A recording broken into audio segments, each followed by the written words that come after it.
¿Qué artículos son esos dos modificados y que ya el presidente de la República dijo hay que poner en marcha la ejecución de esta norma? Y que ya fue publicado en la Gaceta Oficial. O sea, ya está vigente. O sea, ya es una ley vigente. Es una ley vigente. A partir de hoy... Sí, vigentísima ya está. Bueno, primeramente, verdad que fue un trabajo arduo, verdad que lo encaramos con mucha seriedad desde el Ministerio de la Niñez y la Adolescencia. El ministro Walter Gutiérrez desde el comienzo dijo, verdad, esto es una línea prioritaria de trabajo. Esto fue una iniciativa de la Comisión de Familia, Niñez, Adolescencia y Juventud, presidida por la senadora Lizarela Valiente. Nobleza obliga, ¿verdad? Ella tuvo la iniciativa parlamentaria para poner el tema sobre el tapete. Ahí es donde nos convoca. Propuso aumentar la pena. Ella propuso aumentar las penas, ¿verdad? Diciendo que era una problemática, que había muchos inconvenientes en la aplicación de la norma. Nos convoca al Ministerio de la Niñez, Ministerio Público, Corte Suprema de Justicia, Ministerio de la Defensa Pública, Ministerio de Justicia, entre otras instituciones.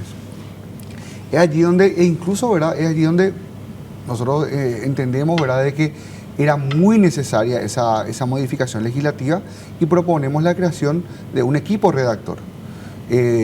Para ese equipo redactor se convocaron a los mejores abogados penalistas de todas estas instituciones.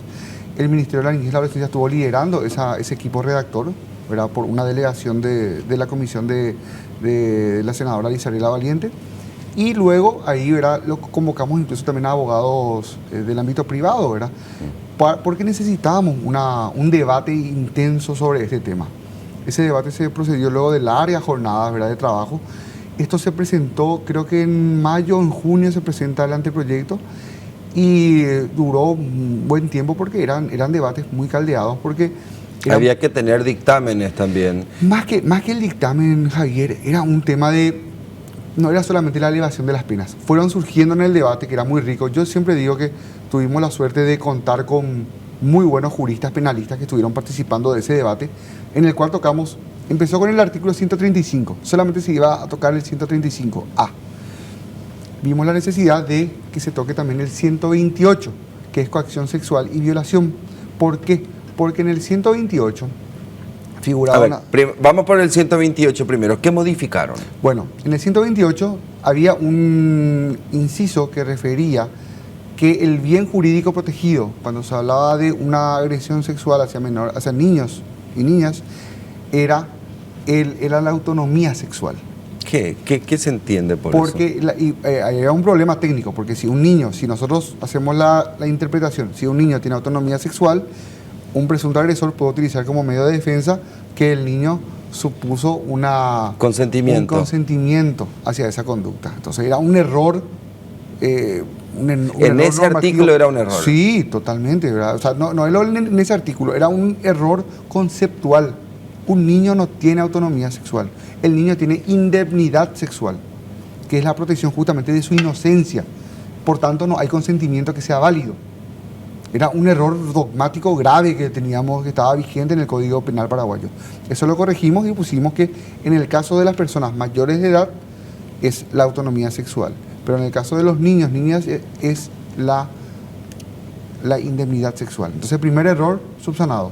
Segundo error, el 135 definía lo que era coito. Entonces, ¿qué sucede? El coito, y perdón por hablar sin tapujos, Javier. ¿Vos sabés que mejor utilizar el término real? Sí, el coito es la penetración pene-vagina. Sí. ¿Qué sucede? En los casos de abuso sexual ocurría la penetración cuando era un varón, había un niño víctima, ¿verdad?, y que la penetración era anal. Hay autoras mujeres y las víctimas niñas. Que también podía ser claro, anal. Totalmente, o incluso con las manos, ¿verdad?, o con objetos, ¿verdad? O sea, entonces había una laguna la jurídica. penetración se puede dar no solamente con el pene, sino de otras maneras. Otras diferentes. El abuso sexual se puede dar de diferentes modalidades. Entonces es lo que nosotros definimos, que el coito, introdujimos un término, se incorpora como el acceso carnal, ¿verdad?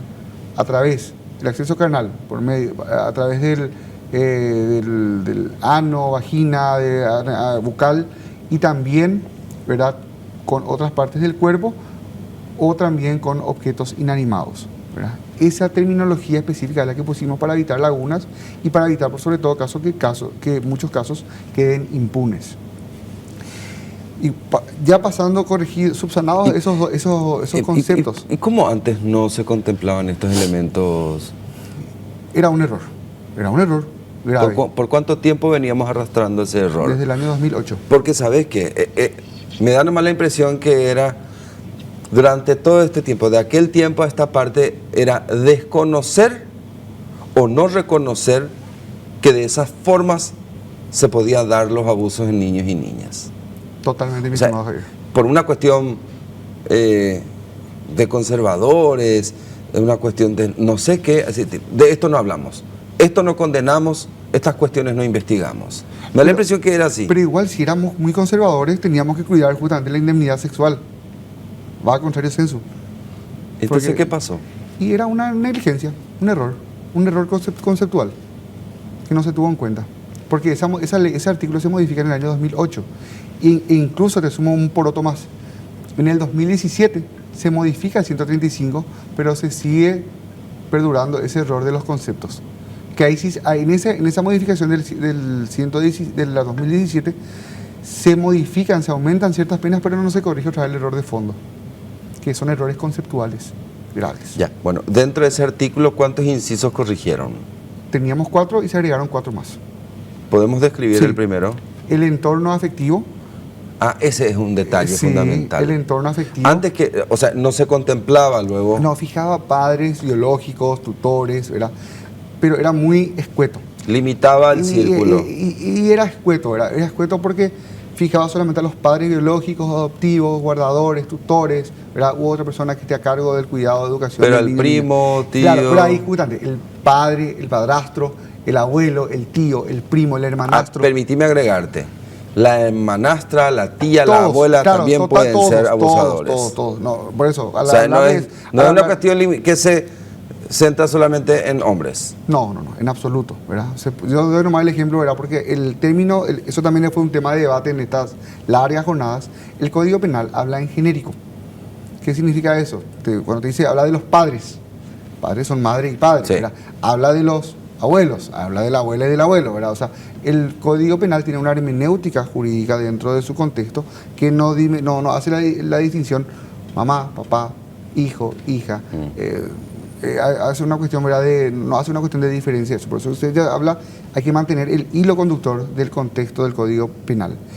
Y luego de eso, tenemos, ¿verdad? Incluimos dentro del entorno cercano a esas personas, pero también incluimos, por ejemplo, el caso de la afinidad, ¿verdad?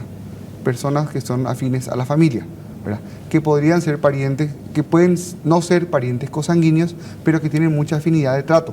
Por ejemplo, un padrino que no es pariente de la familia, pero que tiene una afinidad de trato, ¿verdad? O a veces le dicen tío a los mejores amigos de los padres. El mejor amigo del papá, de la mamá, el vecino, el compadre del papá, ¿verdad? O de la mamá, ¿verdad? Ciertas situaciones donde se da ese contexto de confianza.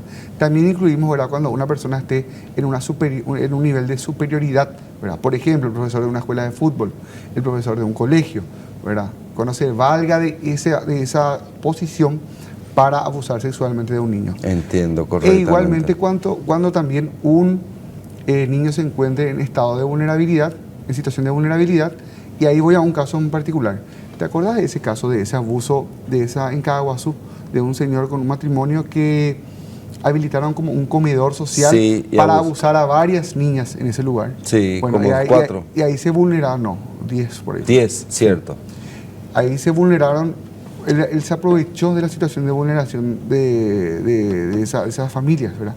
Entonces ahí incorporamos nosotros un articulado donde habla de como un agravante si se aprovecha de la situación de vulnerabilidad, que puede ser por pobreza, puede ser por discapacidad u otra, ¿verdad?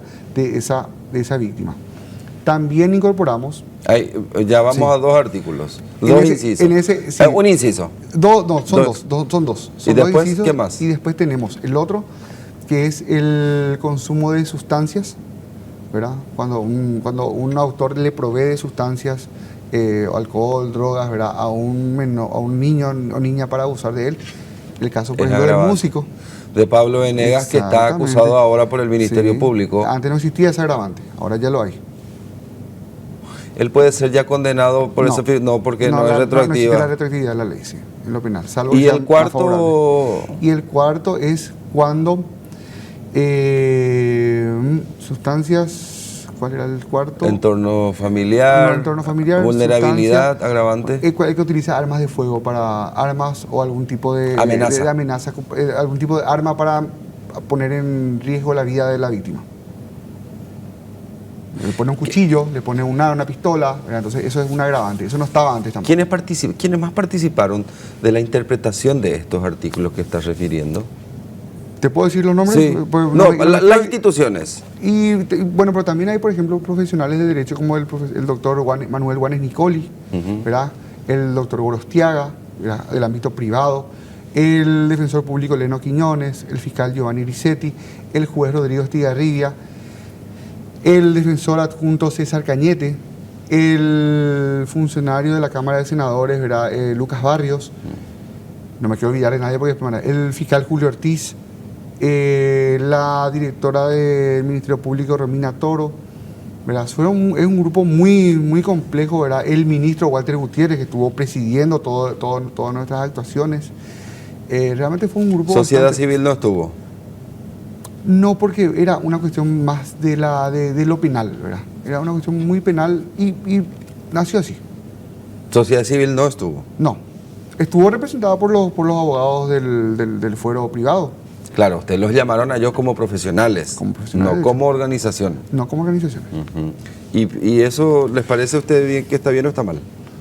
A la luz de los resultados me parece que fue una decisión correcta, porque muchas veces hay muchas organizaciones que lastimosamente no entran a embarrar la cancha. ¿Cómo?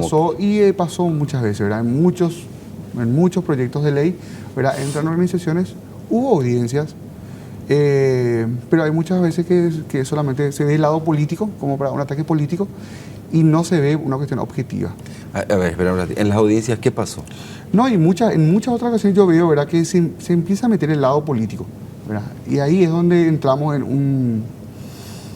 un intercambio innecesario, ¿verdad?, de pareceres, de posturas que es solamente para poner palo a la rueda.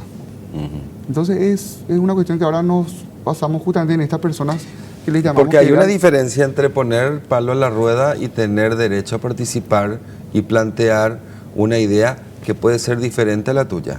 Totalmente de acuerdo. De hecho, que en la Cámara de Por eso Diputados se volvió a llamar a otra audiencia. O sea, una cosa es poner palo a la rueda y otra cosa es, te escucho, considero lo que planteas, aunque yo no esté de acuerdo con eso. Sí, pero tuvieron su espacio también de participación en la Cámara de Diputados. ¿Y estuvieron de acuerdo? Sí, agregaron algunas cuestiones, ¿verdad? Pero el núcleo de esas modificaciones Del estudio ¿verdad?, jurídico. Fue por estos docentes, todos estos abogados penalistas que te referís son docentes universitarios muy referentes del ámbito penal, y realmente yo les agradezco, aprovecho este espacio para agradecer a cada uno de ellos porque pusieron su mayor empeño en forma objetiva. Fue la primera vez que yo creo que se utilizó una metodología muy buena en el sentido de proponer, ¿verdad?, una modificación del Código Penal, y esta se realizó en forma correcta, sin politizar la cuestión, objetiva y en tiempo récord. Claro. Modificar el Código Penal no es Aún fácil. así, aunque, o sea, desde el primer momento en que está en el Congreso la propuesta es político, eso es indiscutible. Pero a ver, es política pública. pasamos a lo otro. ¿Y cómo finalmente acomodan para que para que eventualmente un tribunal pueda decir, no, 30 años de pena privativa de libertad? Eso ya o sea, mirando un poco otros hechos punibles o tipos penales que son graves pero no tienen tantos años de pena privativa, pero, o sea, ese acomodo, ¿cómo hicieron? Antes de eso, no te quiero quitar la nalga a las gringas.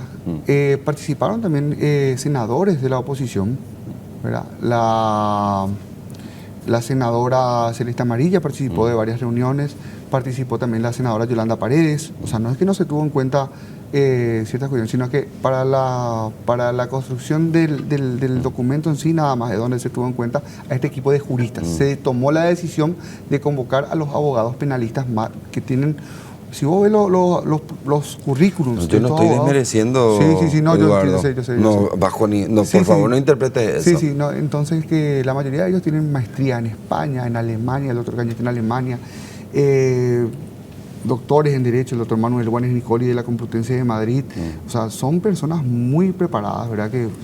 Que donaron su tiempo. Bueno, ¿y cómo hicieron para decirnos hasta 30 años?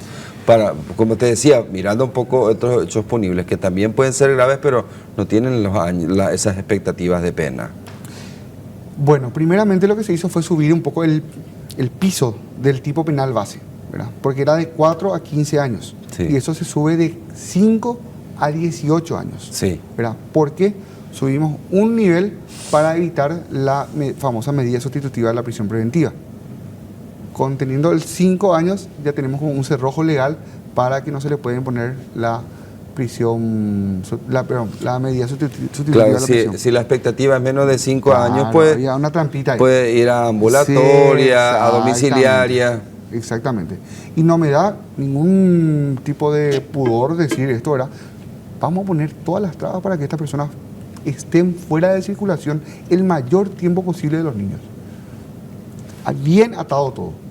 Porque si bien no es una cuestión, no es una cuestión que esto va a disuadir, porque el abusador sexual, hay que tener en cuenta eso, el abusador sexual no va a abusar de un niño con el Código Penal en la mano, pero sí va a ocasionar que piense más sobre qué va a cometer, ¿verdad? Un violador no piensa. Perdón, Eduardo. No, pero van a tener en cuenta a raíz que se van a ir dando los casos, las condenas, eso va a ocasionar un impacto. De que lo tome o no lo tome, ya va a ser su decisión. Ahora bien, si al ser capturado, al ser descubierto en esas conductas, ahí vamos a quitarle el mayor tiempo de circulación de nuestra sociedad.